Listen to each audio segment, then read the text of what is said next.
16장 6절에서 13절까지 말씀입니다. 오늘 본문 가운데 6절과 7절만 한 목소리로 함께 읽도록 하겠습니다. 다 찾으실 줄 믿고 우리 한 목소리로 함께 읽겠습니다. 시작. 그들이 오매 사무엘이 엘리압을 보고 마음에 이르기를 여호와의 기름 부으실 자가 과연 주님 앞에 있도다 하였더니 여호와께서 사무엘에게 이르시되 그의 용모와 키를 보지 말라. 내가 이미 그를 버렸노라. 내가 보는 것은 사람과 같지 아니하니 사람은 외모를 보거니와 나 여호와는 중심을 보느니라 하시더라. 아멘. 아멘. 잠시 기도하겠습니다. 새벽에 들어진 예물이 있습니다. 최대승 김인경 집사님, 주연이 한이가 1000번째 예물 드렸습니다. 최대창 9번중 성도 가정에서 1000번째 예물 드렸습니다. 기도하겠습니다. 사랑하는 주님, 감사합니다. 아버지, 오늘도 주님 앞에 나와 예배하게 하시니 주여 진정으로 감사드립니다. 우리에게 허락해 주신 또 그 한 주간의 삶 가운데 또 바쁘고 또 분주하게 또 열심히 잘 살아내게 하시니 또 주여 진정으로 감사드립니다. 그러나 아버지, 그 가운데서도 하나님을 예배하고 또 주님 앞에 나와 말씀을 듣고 또 찬양과 기도로 주님 앞에 나아가는 그것들을 잊지 않는 우리가 되게 하여 주시옵소서. 그래야 해서 언제나 주님께서 기뻐 여기실 만한 그런 삶을 살아내는 우리 모두가 되게 하여 주시옵소서. 또한 또 예물을 구별하여 드린 손길이 있습니다. 아버지, 이 예물에 담겨진 또 기도 제목들 참 많이 있습니다. 아버지, 그 가운데 주님 또 속히 응답하여 주셔서 하나님을 신뢰하고 또 의지하며 나아가는 그 믿음의 가정들이 하나님께서 허락해 주시는 얼마나 놀라운 형통함과 또 역사들을 맛보게 되는지 주님 속히 일하여 주시고 또 그 모든 기도 제목 가운데 응답하여 주시옵소서. 주님 감사합니다. 거룩하신 예수님의 이름으로 기도드렸습니다. 아멘. 함께 읽으신 말씀을 가지고 하나님을 중심으로 살아가는 성도, 이런 제목으로 함께 말씀을 나누겠습니다. 오늘은 함께 읽은 그 본문은 사무엘이 이새를 찾아가서 그 이새의 아들 가운데 막내 아들이었던 다윗에게 이스라엘의 왕으로 기름을 붓는 그 사건이 담긴 말씀입니다. 오늘은 그 이스라엘의 두 번째 왕이 되었던 다윗에 대해서 함께 나누어 보고자 합니다. 사실 교회에 다니지 않아도, 그리고 성경 말씀을 한 번도 읽지 않은 사람이라고 해도 이 다윗이라는 이름을 한 번쯤은 다 들어보았을 것입니다. 그만큼 다윗은 굉장히 이 성경 인물 가운데 유명한 인물이라고 말할 수 있습니다. 그리고 우리가 다윗이라는 그 이름을 떠올리기만 해도 그가 얼마나 위대한 왕이었는지, 또 하나님 앞에서 얼마나 대단한 사람이었는지, 이런 모습들도 함께 떠오르는 인물입니다. 그렇다면 우리가 지금까지 이 다윗을 위대한 인물로 기억하는 이유가 무엇입니까? 혹시 그가 왕으로 즉위한 기간 동안 그가 이루어낸 일들 때문입니까? 물론 다윗이 이스라엘의 왕으로 이루어낸 업적들은 이루 말할 수 없을 것입니다. 그러나 그가 왕으로서 해냈던 그 위대한 업적들 때문에 우리가 다윗을 위대한 인물로 기억하는 것은 절대로 아닐 것입니다. 다윗 말고도 수많은 이스라엘의 왕들이 세운 업적들이 넘쳐나기 때문입니다. 그렇다면 다윗이 지금까지도 위대한 인물로 기억되는 이유가 무엇이겠습니까? 말씀을 하나 읽도록 하겠습니다. 사도행전 13장 22절의 말씀입니다. 제가 읽겠습니다.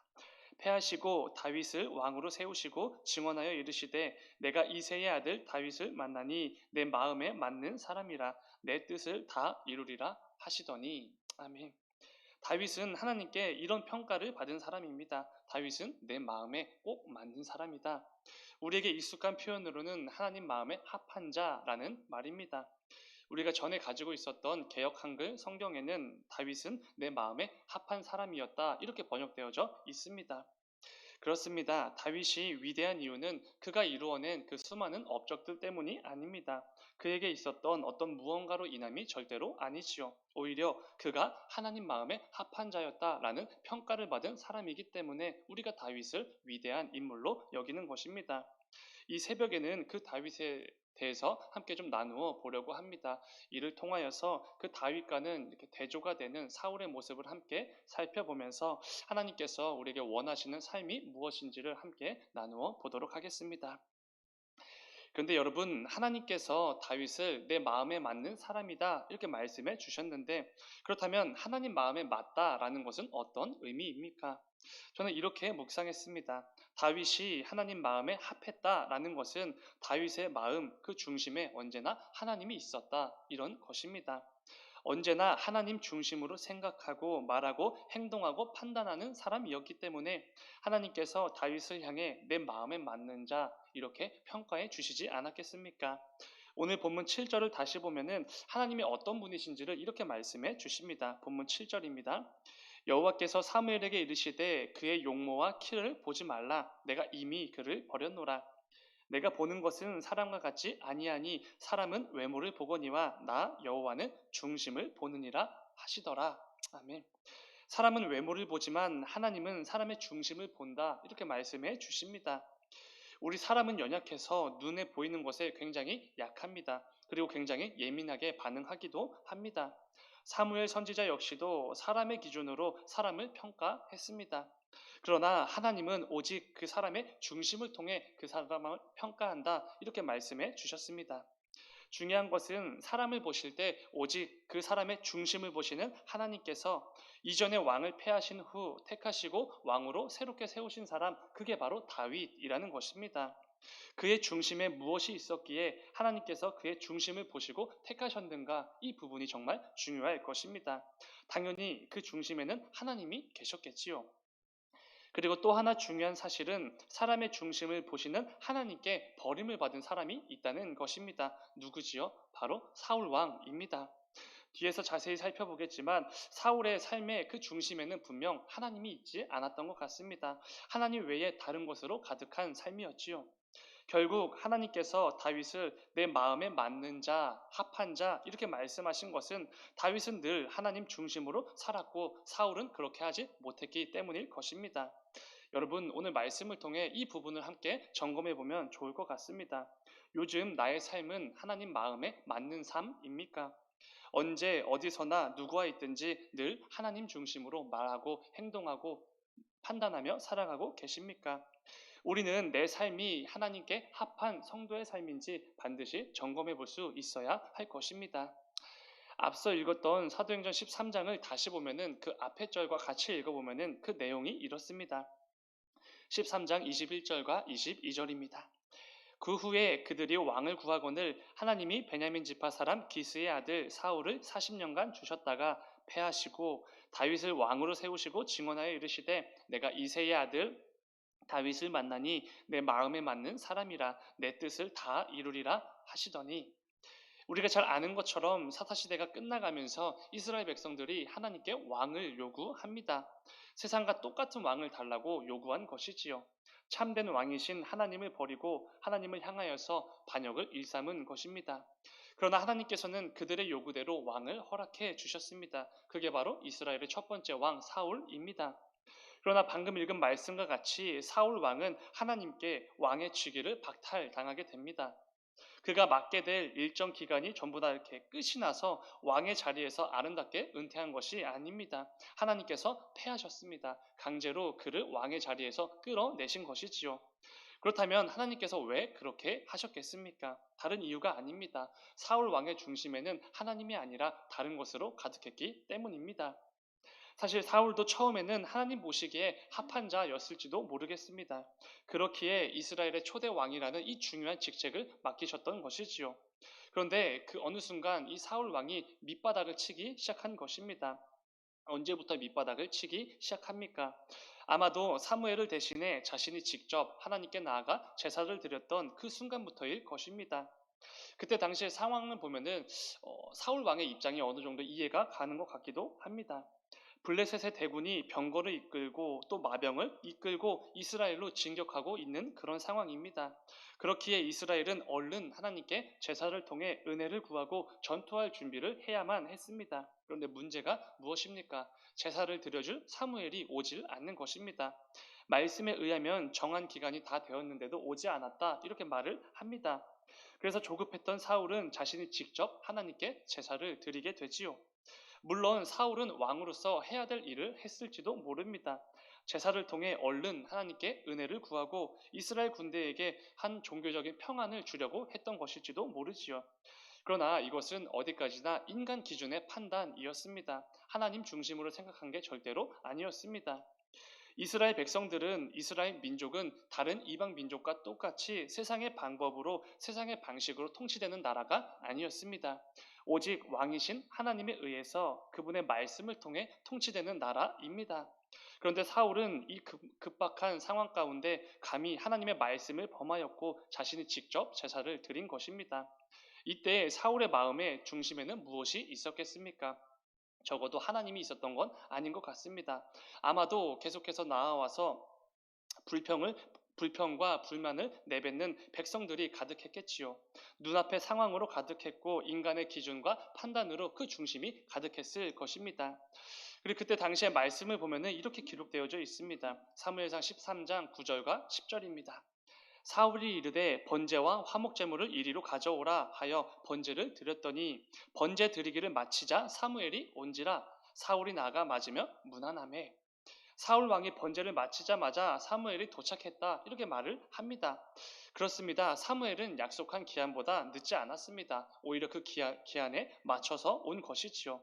그러나 그 중심에 하나님이 아니라 다른 곳으로 가득했던 사울은 기다림과 인내로 사울을 맞이한 게 아니라 조급함과 두려움에 자신이 번제를 드리며 사무엘을 맞이한 것입니다.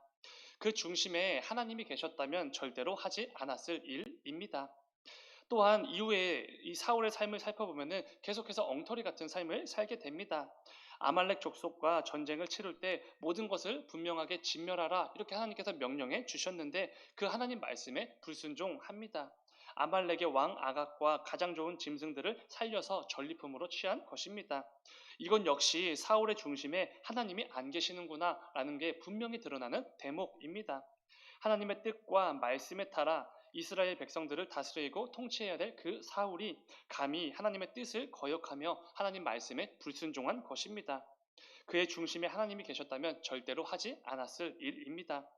후에 사울이 또 어떤 심각한 죄를 범합니까? 자신을 위해서 기념비를 세우게 됩니다. 하나님의 영광을 위한 하나님을 위한 기념비가 아니라 자신을 위한 기념비였습니다. 철저하게 자신을 높이고 사람들로부터 인정과 칭찬을 받기 위한 자신을 위한 기념비입니다. 이건 역시 사울의 중심에 하나님이 아니라 자기 자신으로 가득했다는 게 증명되는 순간이었습니다. 하나님 중심이 아니라 이 세상과 자기 자신이 중심이 될 때에는 그 순간만큼은 어쩌면은 만족했을지도 모르겠습니다. 정말로 사람들로부터 인정과 칭찬을 받으면서 그 나름대로 기쁨을 얻었을지도 모르겠습니다. 그러나 그의 결국을 우리가 잘 알고 있습니다. 하나님께 버림을 받고 하나님께서 그의 왕의 자격을 박탈하셨습니다. 그리고 비참한 최후를 맞이하게 되지요. 아무리 세상 사람들로부터 인정과 칭찬을 받고 자기 나름의 만족과 기쁨이 넘친다고 하여도 그 중심에 하나님이 있지 아니하면 그 결국은 비참할 수밖에 없는 것입니다. 그렇기에 우리 역시 지금 내 삶의 중심에 그리고 내 마음에 누가 있는지 무엇이 있는지 반드시 점검해 보아야 합니다. 혹시 하나님이 아닌 다른 것이 있다면 그 자리에서 속히 돌이켜 오직 하나님을 중심으로 살아가는 그 자리로 나아와야 하는 것이지요. 그럴 때 하나님께서 내 마음에 합한 자 다윗이다 라고 불러주셨던 것처럼 우리 역시 하나님 마음에 합한 자라고 인정해 주실 것입니다. 이런 복되고 귀한 삶을 우리도 살아봐야 하지 않겠습니까? 다윗이 하나님을 중심으로 살았다는 것이 골리앗과의 싸움에서 곧바로 증명이 됩니다. 사울 왕을 비롯한 모든 이스라엘 군사들이 하나님을 모욕하는 그 골리앗 앞에서 벌벌 떨며 두려워했습니다. 그러나 다윗은 할례도 받지 아니한 자가 감히 하나님을 모욕하느냐 하고 화를 냅니다. 그러면서 직접 전장으로 나아가 하나님의 이름으로 골리앗을 심판하지요. 그때 전쟁으로 나아가는 다윗이 이렇게 고백합니다. 사무엘상 17장 45절입니다. 굉장히 유명한 구절입니다. 다윗이 블레셋 사람에게 이르되 너는 칼과 창과 단창으로 내게 나아오거니와 나는 만군의 여호와 이름 곧 네가 모욕하는 이스라엘 군대의 하나님의 이름으로 내게 나아가노라. 아멘. 굉장히 멋있는 고백입니다. 베테랑 장수들도 두려움에 떨고 있는 그런 상황에서 전장 경험도 없는 다윗이 하나님 이름을 의지하여 담대하게 나아가는 것입니다. 이게 바로 다윗이 하나님 중심으로 살았다는 증거이지 않겠습니까? 하나님의 이름을 모욕하는 것을 절대로 참을 수 없었던 것입니다. 그래서 그 모든 상황과 그 장수 골리앗 앞에서도 담대할 수 있었던 것이지요. 지금까지 나를 지키시고 인도해 주셨던 그 하나님이시기에 이 골리앗 앞에서도 그 싸움에서도 나를 지키시고 인도해 주실 것이라는 하나님을 향한 믿음과 확신이 다윗에게는 있었던 것입니다. 언제나 하나님 중심으로 살아가는 자에게만 허락되는 귀한 믿음인 것입니다. 사울과는 전혀 다른 다윗의 모습에선 그의 중심에 뭐가 있었는지 분명히 티가 나는 것입니다. 저는 자녀를 키워본 적은 없지만 자녀로 키워진 경험은 참 많이 있습니다. 제 경험상 가정에서는 대부분 자녀들을 중심으로 대소사가 결정되고 이루어지게 될 것입니다. 마트에서 반찬 하나 고르고 재료 하나 살 때에도 자녀들에 맞추어 장을 보게 됩니다. 때로는 자녀들 때문에 무언가를 해야만 하기도 하고 하지 못하기도 합니다. 최근 신방을 다녀보면은 자녀들이 아주 어린 가정은 그 분위기가 조금 다른 것 같습니다. 바닥에는 안전을 위해서 푹신한 매트리스가 반드시 깔려 있고 또 아기들을 위한 물품들이 가득합니다. 그리고 자녀들이 어느 정도 자라서 초등학교 정도 되는 가정에 나아가 보면 또 다릅니다. 거실에는 매트리스가 이제는 필요가 없고 이제는 그 아이에게 방을 내주어야만 합니다. 보통 아버지들이 서재로 쓰시던 아니면 창고로 쓰는 방을 내어주게 되지요.